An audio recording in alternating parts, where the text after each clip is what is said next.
Hello, good afternoon friends of the Jose Manuel H Garage channel. Today I'm going to make a video that I've wanted to make for a long time and that many have also asked me to make. It's about how to change the timing belt and water pump on my Volkswagen Passat 1.9 TDI 4ME 130 horsepower AVF engine type.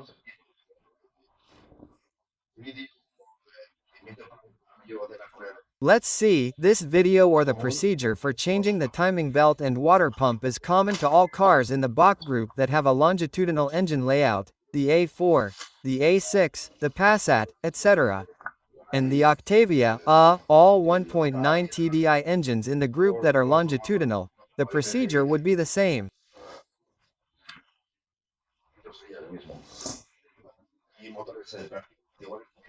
Then there are also practically identical engines, also one with 9 TDI, 130 horsepower that are mounted by the Golf, the Leon, etc. That instead of the engine being arranged longitudinally it is transversely, and although the procedure is actually the same in terms of removing the old timing belt and putting in a new one, the access and the way of dismantling part of the car's parts to access it is different. So, there are other videos out there that really show how to do it when the engine is transverse. So, I think this video will be more useful to those of you who have longitudinal engines. Okay. Several things to keep in mind when changing the timing belt. Well, first of all I want to tell you that I'm going to give you all the information from the beginning. Now that you've dismantled it, because in order to access the timing belt that's here, you have to put the front of the car in the service position, okay?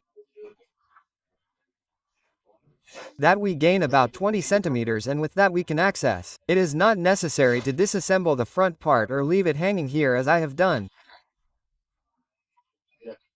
So, here in this link here I will put, and also in the comments of the video I will put the link to how to get to this position, and there you can choose. It is in this video that I tell you, I show you from the beginning how to leave the front in the service position, and I also tell you how to make the tool that is needed. The tool that is needed to be able to hang the front part in the service position, because the tool directly if you order it, if you buy it it costs between 45 euros or 50 euros, and maybe for a one-time purchase it is not worth it. But I will tell you how to do it in 5 minutes for less than 10 euros, okay? So, as I said, this video shows you how to either put the front part in the service position or, if you have a bit more experience to work more comfortably, how to leave it this way. To be able to work more comfortably. In the end, I preferred to invest 15 more minutes in removing it from the service position, draining the coolant, and removing the front part of the radiator to gain access and be able to work better. But anyway, you can decide if you prefer to leave it in the service position or leave everything clear like this. Okay, I'll put it in this other video that I'm telling you about, because otherwise this video on changing the timing belt would get too long, okay? So, to get to this point, you have to first watch this video that I'm telling you about in the service position or removing the front part. Okay, that's something important to keep in mind. Another thing I wanted to tell you about if you're thinking of changing the timing belt and water pump yourself. Let me tell you that this is a delicate procedure. Delicate not because it is complicated to do or because it is very complicated to do, which is not very complicated to do, but because if you do it wrong you are compromising the entire mechanics of the engine and you can cause a real mess. So, if you do not have a minimum of mechanical experience, a minimum of skill and the desire to dedicate time and want to do things well and precisely, I recommend that you do not get involved in this mess, because if you do, to save the 600 euros or 700 euros that they are going to charge you to change the timing belt, you could ruin the engine, okay? If you put the timing belt in out of time, you could ruin the cylinder head, valves, even the pistons, okay? In other words, the most delicate part of changing the timing belt is timing the timing correctly. That is, timing it properly and then tensioning the belt correctly. These are the two most delicate parts of changing the belt and the timing. Timing the timing correctly and tensioning the timing belt correctly. If you do these two things correctly, there is no danger and everything will be fine, okay? And it will serve you for many kilometers. Specifically for these cars, the manufacturer usually recommends changing the timing belt every 120,000 kilometers. Another important thing for those of you who are new to this and are not entirely sure about it, I would like to stress how important it is to respect these service intervals for changing the timing belt and the water pump. The water pump is not that important because in the end not that many things break, but if the timing belt breaks you can cause a big problem by bending valves, damaging the cylinder head, and even perforating the pistons. So, the breakdown is usually more expensive than the cost of the car itself. In other words, it is a really bad breakdown if the timing belt breaks. That is why it is so important, right? Here you have to spend the money and it is either you take it to a trusted workshop that will logically charge you for their labor, etc., plus the industrial profit margin, or you do it yourself following the instructions in the workshop manual, and this video and others can serve as a bit of a guide, although it is not a guarantee of anything, simply so that you can see graphically what a workshop manual tells you in writing and with drawings, okay? But it is very, very important that you do it yourself or have it done every 120,000 kilometers on this specific model of timing belt. There are others, the old 90 horsepower ones I think were every 90,000 kilometers. There are others that are every 150,000 kilometers, but that is easy. You can see that in the maintenance manual, the workshop manual, or in the user manual itself that tells you the maintenance intervals. Very, very important. The most important thing is to know how often the timing belt needs to be changed. If you have bought a second-hand car with these characteristics and you do not know when the timing belt was changed, my number one piece of advice is not to take any risks and first of all change the timing belt kit. When you change the timing belt, what you usually change is the belt itself, which is where you run the risk of one or more tensioners breaking with a roller, depending on the model and the kit they sell you. And the water pump. The water pump is usually changed as preventive maintenance, that is to say, a water pump costs around 45 euros, 50 euros, 60 euros more or less, and well, since the useful life of a water pump is not very well known, but it is estimated that it can more or less coincide with that of the timing belt. It could perhaps last a little longer, but of course, the issue is that if the timing belt breaks, the water pump, to change it you have to do this whole procedure that we are going to do now. So, since the procedure is long and expensive in terms of labor, that is normally why the water pump is always changed too, which costs you 50 euros more, and that way you avoid having to spend all the money or time on this whole procedure that we are going to see if it breaks one day. That's why it's always advisable to spend the extra 50 euros and change the water pump as well when you change the timing belt. I bought a kit for this car here. I bought the kit from the Feba Bilstein brand. Okay, now I'm going to tell you exactly what the part number was when we open it, and what we need to know or have well prepared if we want to change the timing belt is a series of tools and implements. So, I insist, if it's your first time doing it, but you feel capable by watching videos because you have some mechanical ability and knowledge. My number 2 recommendation is planning. Before getting into the mess, plan to have all the necessary elements. And normally the necessary elements that we need to have, apart from the normal tools, is G12 coolant, because in the end you're going to have to change the coolant when you change the water pump. Take advantage and change it now.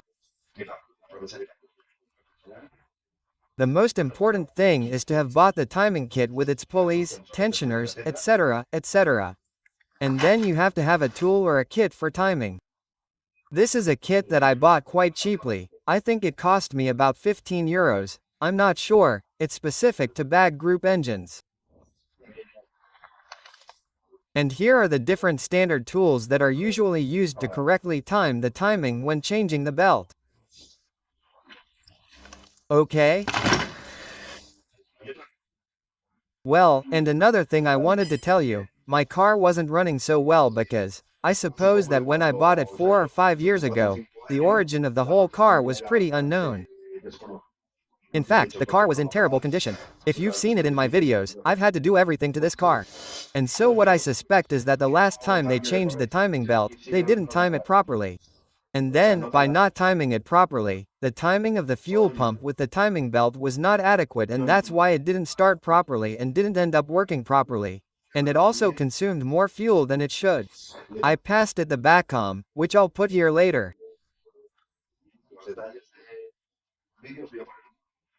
Also, in the details of the video, I'll put another link to the tests I did on the backcom to see if the timing of the fuel pump was properly synchronized with respect to the timing belt. You really have to see two timings, and you can see them through the backcom. One is that of the fuel pump itself and the other is the timing of the timing belt itself. And you can detect whether both are good or bad with the backcom. And now you can see it in this video that I'm telling you is a bit of an analysis of the timing with the backcom of the timing and the fuel pump of this type of car. So, one is the diesel pump itself and the other is the timing belt itself. And both can be seen with the backcom. I had them a little out of parameters. So, what I'm going to do now is try to time the timing correctly with the marks that come with the kit, and then, once I've finished the entire procedure of changing the timing belt, check that the timing and timing are correct.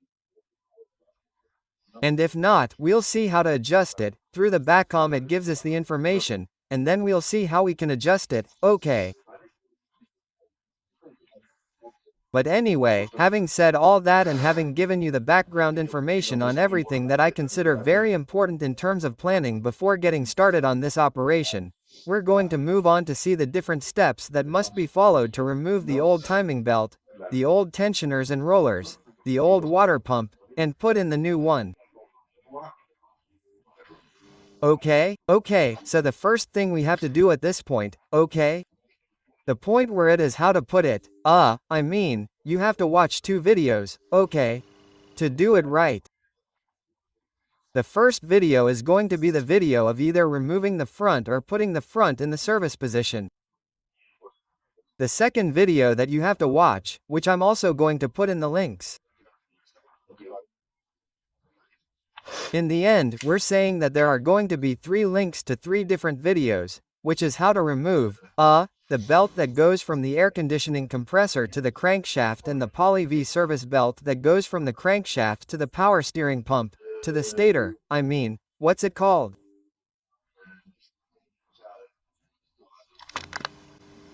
To the alternator, and to the fan.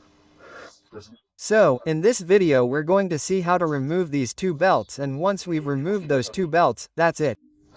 We've removed those 2 belts and we've removed this part here, which is just 4 small screws. This one here, the fan,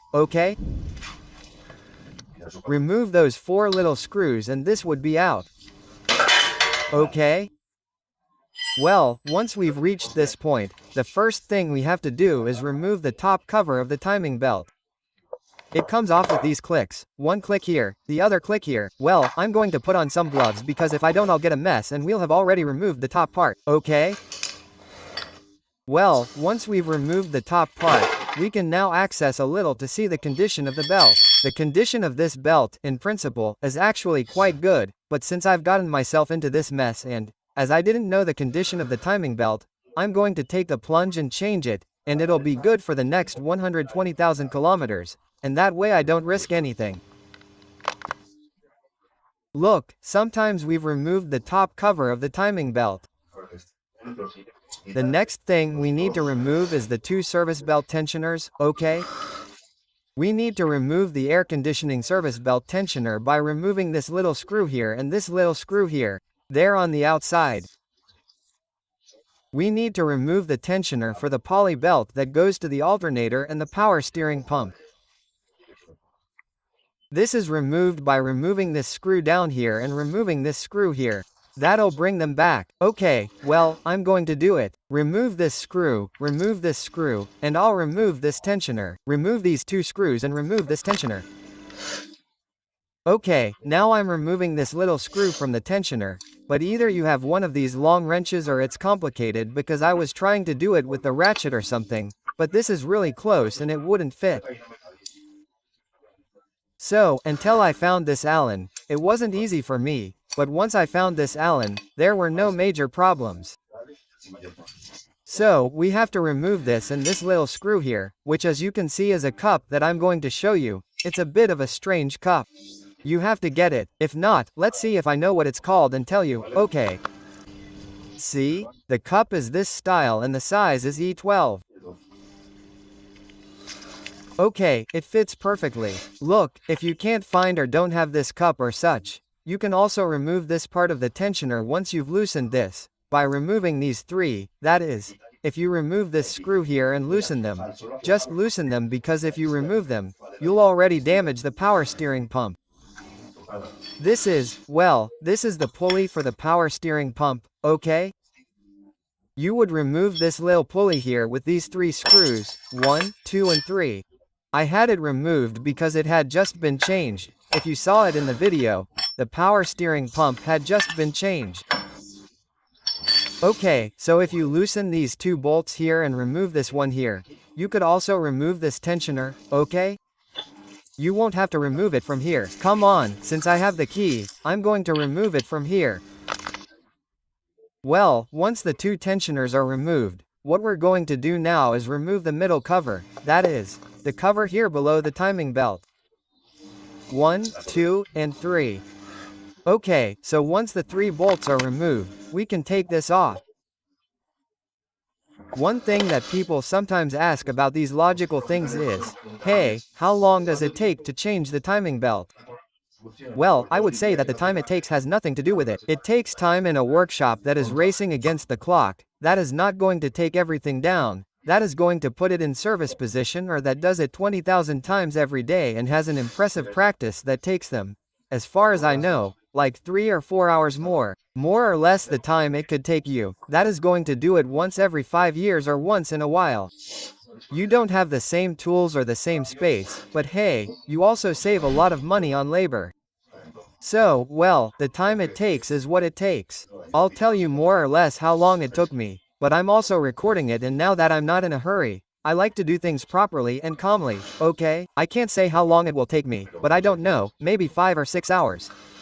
Okay, once we've removed this little cover, the next thing we have to do is something very important that the workshop manual tells us about. And the workshop manual tells us that we have to determine if our engine, even if it's the one we're talking about, that it's the AVF, but depending on the year, the production run and such, it may have two different timing belt tensioning systems. Either hydraulic, which is the case, or friction. The difference between whether it's hydraulic or friction is that the hydraulic one has this little device here. You see, that's where the hydraulic one is, and the friction one doesn't.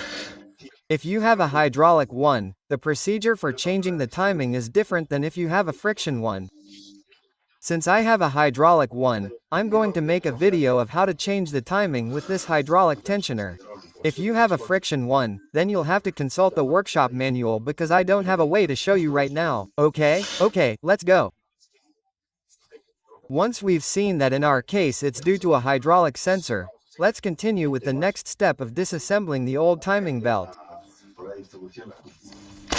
Okay, the next thing we have to remove is this pulley here, okay, the crankshaft pulley. There's a cover here for that. My car didn't come with a cover, but let's remove this cover and access the 4 screws. So, we remove these 4 screws and extract the pulley. And the next thing we remove is the lower cover of the timing belt. Okay, so I'm going to remove these 4 screws. Once we've removed the 4 screws and fixed this problem with the last screw, we can now remove the pulley. Okay? Once we've removed the crankshaft pulley, now we have to access these 2 screws on the lower cover of the timing belt to remove it and then proceed directly to the timing belt adjustment. Okay, the first thing we have to do is fit the timing belt. Now we can see how the timing belt has been removed. We can now remove the cover and see the crankshaft pinion clearly.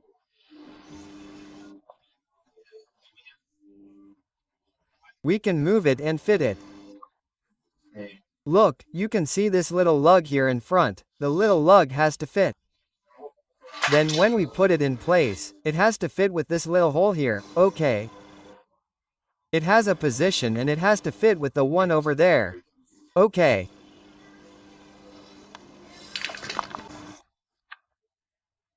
Well, the next very important step is to move the crankshaft in such a way that we can place the piston of cylinder number 1, which is the one closest to here, at top dead center. Okay, to do this, what we're going to do is turn the crankshaft. We need this type of wrench. I'm going to show it to you now. Look, this has a name, this thing that's like a little countersunk or crenellated, whatever you call it. It's 19. Okay, so with this 19mm socket, we're moving the crankshaft clockwise. Do you see how? Sorry, I have to put it in right. Sorry, it doesn't go in right. I'm going to give it a little bit of force. Okay, I've put it in right. So, now we turn it clockwise, okay, you see, and it keeps moving. It's much easier with 2 hands than with 1, it's harder.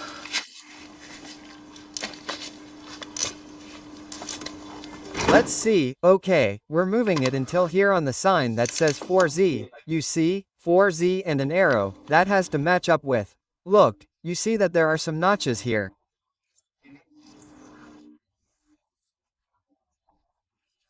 As we move this pulley, you'll see different notches here. Well, here are 2 notches that have to match up exactly with the 4Z. Now we're going to keep moving it until we see how the notches match up. It moves very easily with 2 hands, right? I'm having trouble with 1. Look, I've brought the 2 little notches here so you can see them. Do you see these 2 little flies here? Those are the slits. The ones in the center have to match up with the little arrow of the 4Z. So, I'm going to keep turning it until it moves this way. Ta ta ta ta. Until they match up. That's the first adjustment we have to make.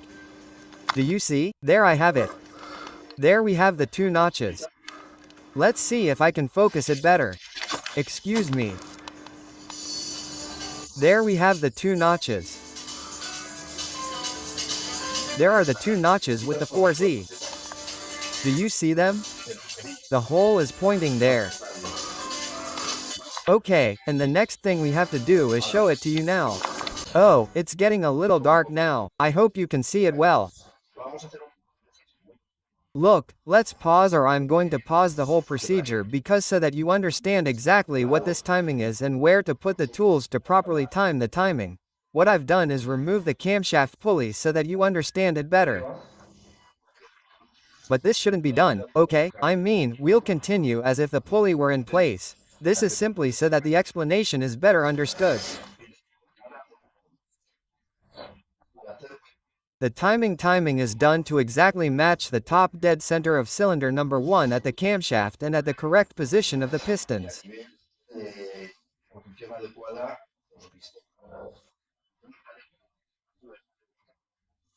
The correct position of the pistons is determined by the crankshaft, and the correct position of the cams and therefore the valves is determined by the camshaft. So the camshaft and the crankshaft have to be perfectly synchronized. That is, when they are at top dead center, in the compression phase, that is, when the 4 valves are 2 valves, depending on the valves, whether they are 2 or 4 or 5, those of cylinder number 1, when it is at top dead center, in the compression phase, the 5 valves are closed. So, the camshaft tells us that the valves, 5 valves are closed, and cylinder number 1 is at the very top because it is in the compression phase, okay? Top dead center in the compression phase is marked by the crankshaft. So, it is about coordinating, that is called, that scaling. You really have to coordinate exactly that cylinder number 1 is in the very top position, top dead center, and the valves corresponding to that cylinder 1 are all closed. Okay, so, that is why you have to coordinate this wheel very well with this wheel, and that is why you have to set it. Setting it means you have to fix them, okay? As you've seen here, there are many brands. Many people don't have these timing tools because, of course, each car, each vehicle has its own timing tools. Volkswagen is common to many cars. Look, I had these timing tools that I thought were good for the AVF engine and they don't work.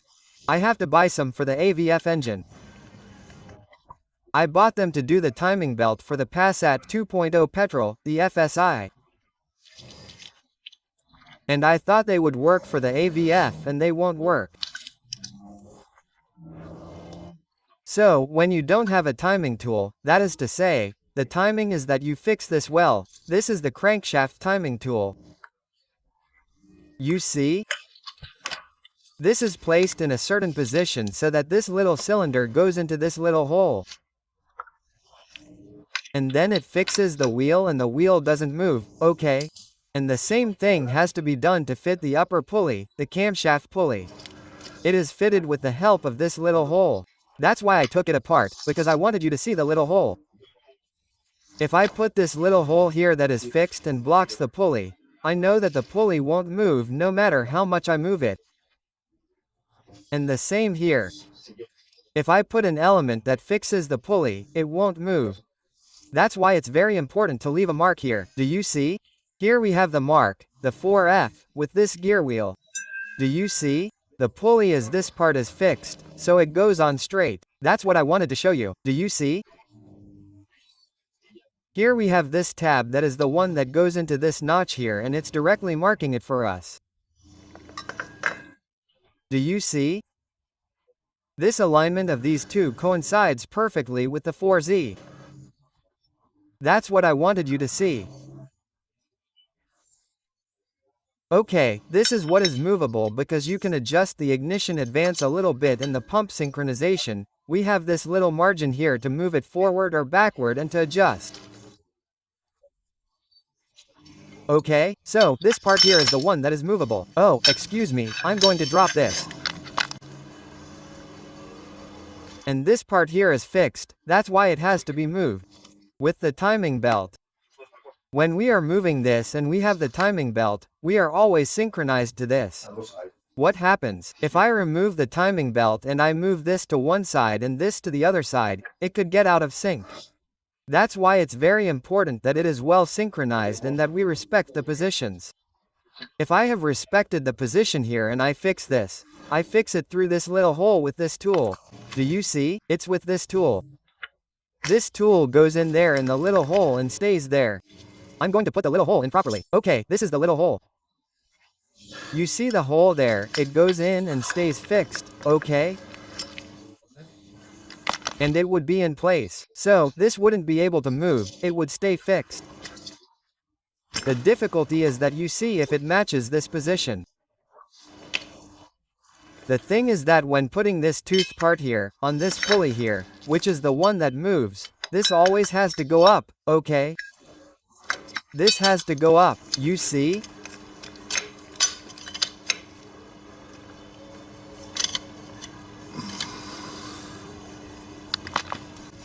This has to go up here, okay? And to fit it, you see, there we have this little hole that we had seen and that's where we would fit it. Okay, you see, there it is in. Here the top part would be absolutely fitted. This here in its place. This in its place. And now we can put the little screws, this screw, and this screw. And tighten it and we would have it there perfectly fitted. Okay? This, how does it move? To fit it, you have to put it in the middle, okay? All in the middle, where the little hole in the middle is. And then you can adjust it depending on what you're looking for, to advance the ignition a little bit or delay it. In the bracket, this is as if we haven't done anything. I just wanted you to see it. Do you see? This moves and we have to leave it right in the middle at first, okay? In this whole game in the middle and then when the time comes we'll adjust it with the back right there in the middle. Do you see? Here it would be very to the right, here very to the left and there it is right in the middle. Okay, well, now we tighten this screw. This screw has to be tightened to 100 Newton meters. Well, if at any time someone needs to remove this pulley, normally you don't have to remove it at all. But if you need to remove it, you need a tool with these characteristics, okay? It's a magnetic plate puller. For example, from my Yamaha, which I bought to remove magnetic plates from the Yamaha. Okay, perfect. You put it here, you screw the screws through these little holes and then you tighten this central screw until it pulls the pulley, bang, and it comes out. Okay, you need this extractor. Otherwise, there's no way you can get it out. The pulley is very stiff. Come on, I'm going to tighten this screw to 100 newtons and that's it. Hey, once I've done this and put the screws in, we're out of the bracket. Look, if you don't have this tool, you can also use a drill bit like this. A size 5 drill bit, okay? You put it through the hole and it does the job too. Okay, see, it's already in. This is a little thicker than the size 5, it might be a size 6, but anyway, with the size 5 the function of holding it in place would be fine. Therefore, to be able to advance or delay the ignition a little, all you have to do is loosen these 3 little nuts. We turn it a little bit here, a little bit there within the margin that we have. We tighten it again and in this way we advance or delay the timing. It's really the timing, they call it the timing of the fuel pump and all that is checked for proper adjustment with the backcom. Okay? Well, then we're going to get out of the parenthesis now. I'm going to put the timing belt back in place. Just a second while I put it right. Look, and once we have it set up at the top, we set it down. We set it down with this tool. Okay. Well, then it's very important that the line here on the crankshaft, you see, it's the only one that has a line, matches the line on the tool. This tool doesn't fit for me, perfect, but anyway, it's okay. There it is fitted into the little hole, so there's no major problem. Okay?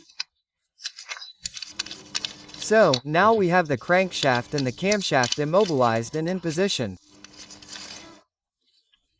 So, now we could theoretically move on, of course, because I've removed this pulley to show it to you. The timing belt has already stretched. Imagine that I still have it taut, the timing belt is taut. And now the next step we have to do is loosen the tensioner. In this way, by loosening the tensioner, the timing belt would be loosened and we could remove it, which is what we're going to do now, loosen the tensioner. To do this, the first thing we have to do is loosen this nut, okay? We have to loosen this nut. Well, look, loosen this little screw and then with a tool like this, you see that it has 2 sticks here. You put those 2 sticks there and it can be moved. And then we can also move, you see, the tensioner with the wrench in this way, so that the belt is no longer stretched and we can now remove the old belt, okay? We would have already removed the old belt, meaning that now the only thing that is more difficult is to tension it properly. The rest is not a big deal because we have both sprockets properly timed. There is no problem with anything other than tensioning it properly. Of course, since we were going to change the water pump, now what we are going to do is remove the old water pump and put in the new one. Well, let's continue with the topic of changing the timing belt. A day has gone by. Yesterday I was very tired, because this little screw broke. I wasted a lot of time until I went to buy the materials and such, and I was already very tired and I intelligently decided to leave it for today with peace of mind, with light and to continue working. I'm not sure if you understood in the video how to definitively remove it with the timing, but anyway, after having done all the steps that we have done, removing it is very simple. The tricky part is getting the top and bottom sprockets in place and, above all, adjusting the tension of the timing belt tensioner correctly. So, there are many ways to remove the timing belt. Well, loosening this here is also very convenient. If you see that it is very stiff and won't come out, remove this little screw from the roller, as it also has to be removed because this is going to be changed, because without it, the timing belt gives way quite a bit. Loosening this and moving it in the direction of no tension. Do you see? This is an eccentric that either has more tension or less tension. Removing tension from it, we remove tension here, and the timing belt comes out.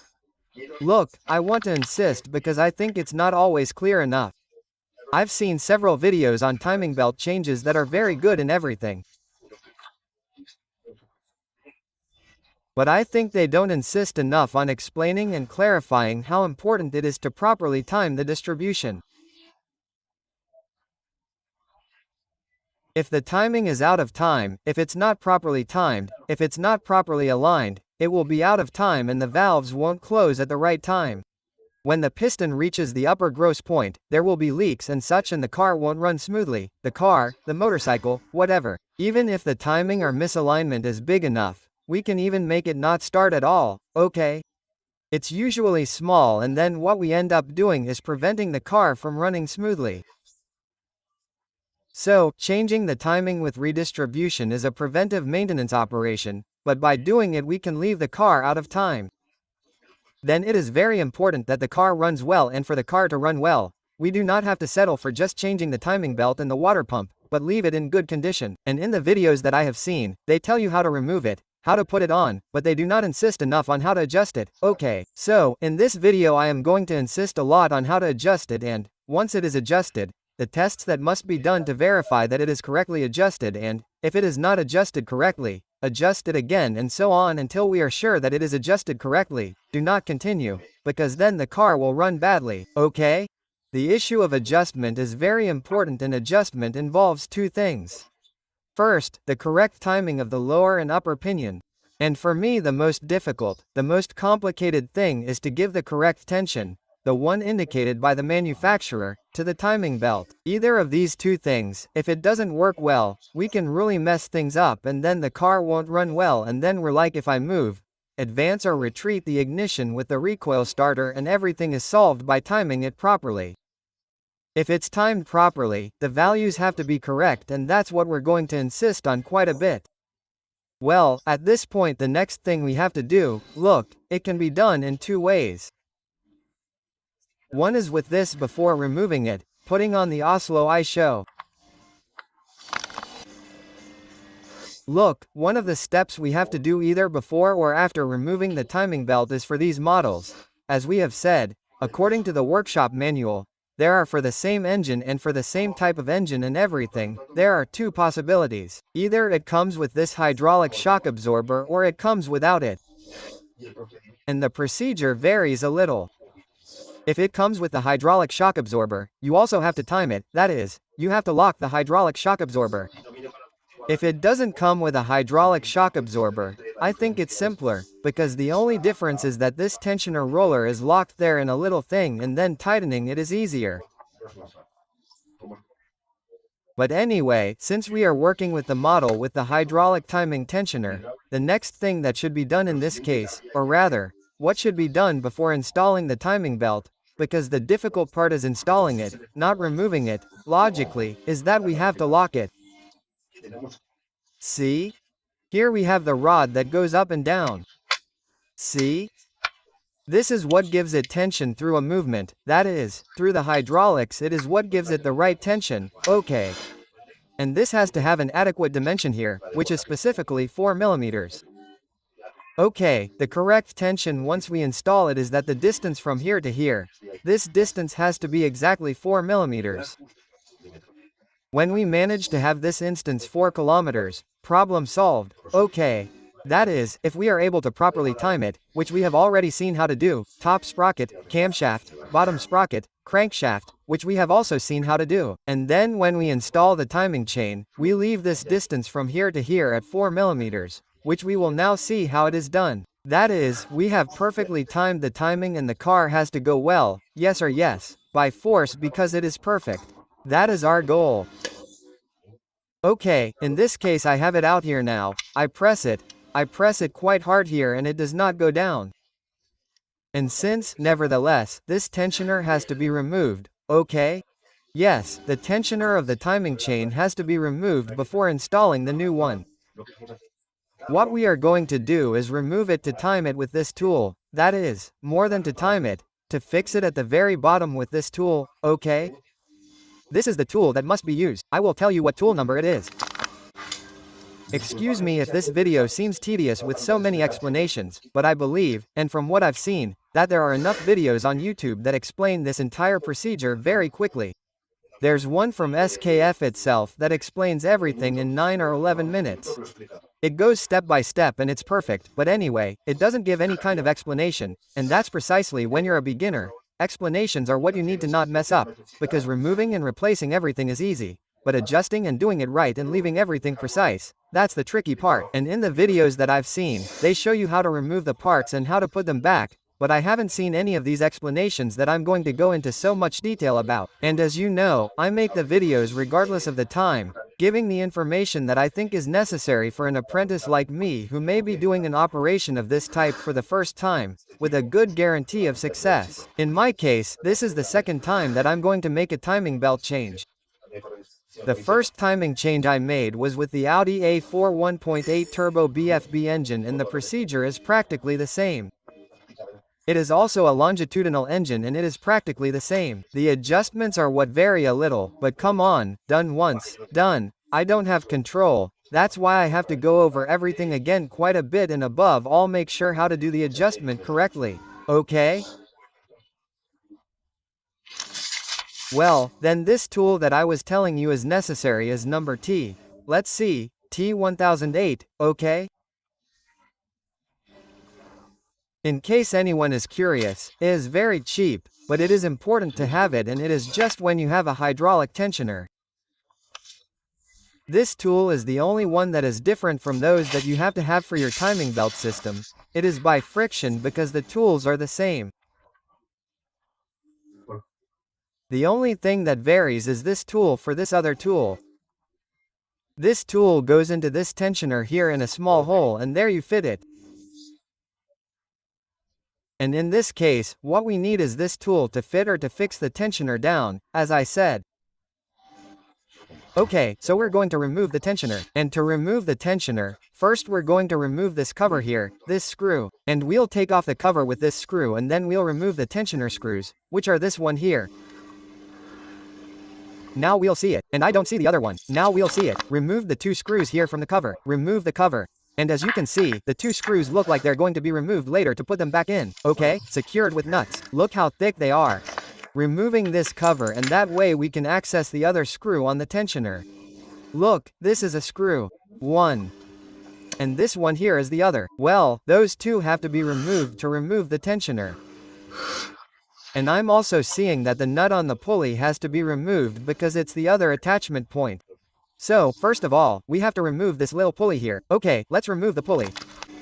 Well, once this nut is loosened, which is a 13mm socket, we can remove this roller, okay? This roller has to be replaced later. A new one is needed. So, we have now removed this screw here from the tensioner. We have this screw here and this screw here. Let's do it.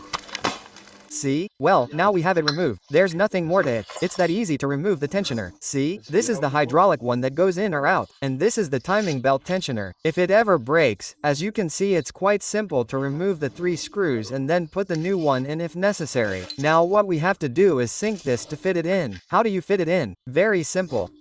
Let's see if I can show you. Just a second, I'll look at it and show you. And look, very easy. See? This little hole here is where you insert this tool that I told you about. This tool, you insert the tool until this on the other side fits and leaves it fixed there. Do you see? That's what you have to do. Of course, pay attention to everything we're doing, the possible incidents that could happen if we have the front part in the service position. Imagine trying to solve this with that little space. So, my recommendations for people like me who take more time is for their own car and don't have to race against the clock and waste, I don't know, 20 more minutes removing the front part. With the front part removed, everything is 1000 times easier, and any incident that may arise can be handled very easily. If I had to do all this that I'm doing now with just that space, we'd have a hard time. I mean, I think the space thing is only for professionals who are very fixed gear. They're very clear about it. There are no incidents and they have to race against the clock. Otherwise it's definitely worth removing the front part.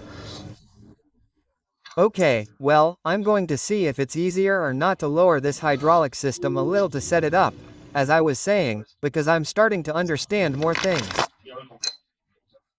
Look at this, no matter how hard I try to lower it, it's impossible to lower it. Okay. It's pretty much blocked. Look, it only has this little play, and after having massaged it a lot, what does that mean? That my timing belt tensioner is broken. Okay, it works. So, hopefully with all this that I'm discovering, that I didn't set the timing correctly, that this tensioner was completely blocked, without maintaining the proper tension, all that will make the car finally work well, because this car has never worked well for me. I've always had the feeling that it lacks power, consumes more than it should, and at low revs it's always been quite poor.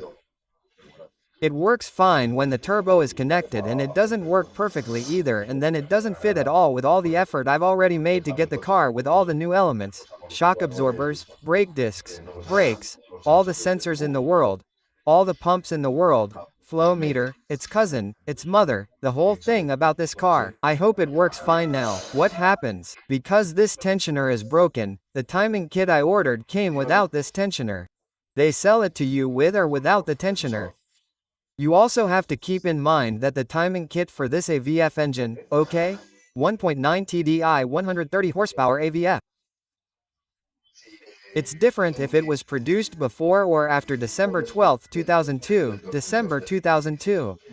You have to have either the chassis number CCO from 5000 to 5000 and after 5000, okay?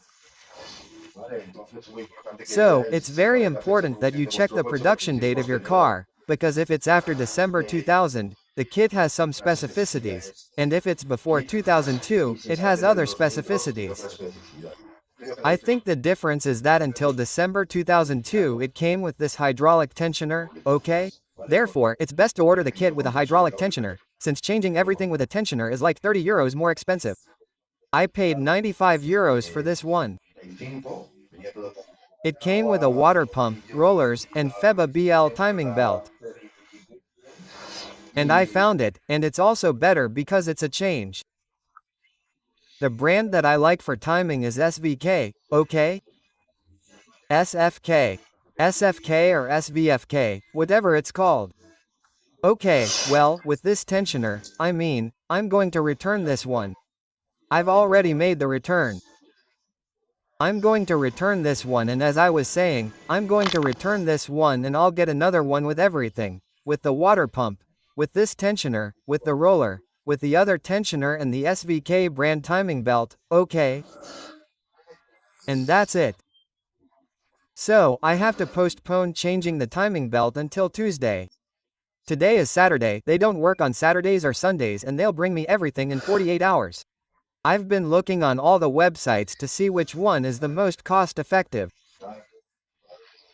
I've looked on Oscaro, Endauto, Autodoc, Car Parts, and in the end with the references where it was cheaper, and faster, with many differences on Amazon, so I did it through Amazon. Well, that's it. Nothing, wait until Tuesday when everything arrives and then continue with the subject. Another thing we have to be clear about is exactly how this tensioner roller works, okay? With this Allen key, moving it from one side to the other, what we're doing is moving it in this direction and in that other direction.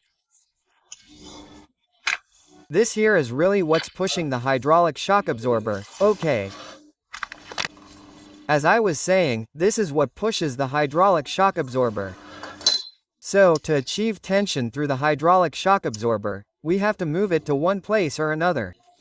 And in the end, the distance, as I was saying, from here to the top of the hydraulic shock absorber is what we have to find, which in our case is 4 millimeters. And then, on the other hand, we have this part here that eccentrically moves the tensioner roller this way for more tension or this way for less tension, and it has a stop. It has. Look, if I move it, let's see if you can see how it moves. Do you see how it moves from one side? Let's see, I'm going to remove this so it doesn't confuse us. Let me record it with one hand so we can see, so we're at the top. Do you see that this little hook stops with this? Here we have a stop. And if what is very easy with two hands, with one hand it becomes complicated, and if I move it to the other side. Let's see, excuse me for a second, let's see how I can record it. No, I'm not able to record it as I want to show it to you. Do you see? Here it goes one way.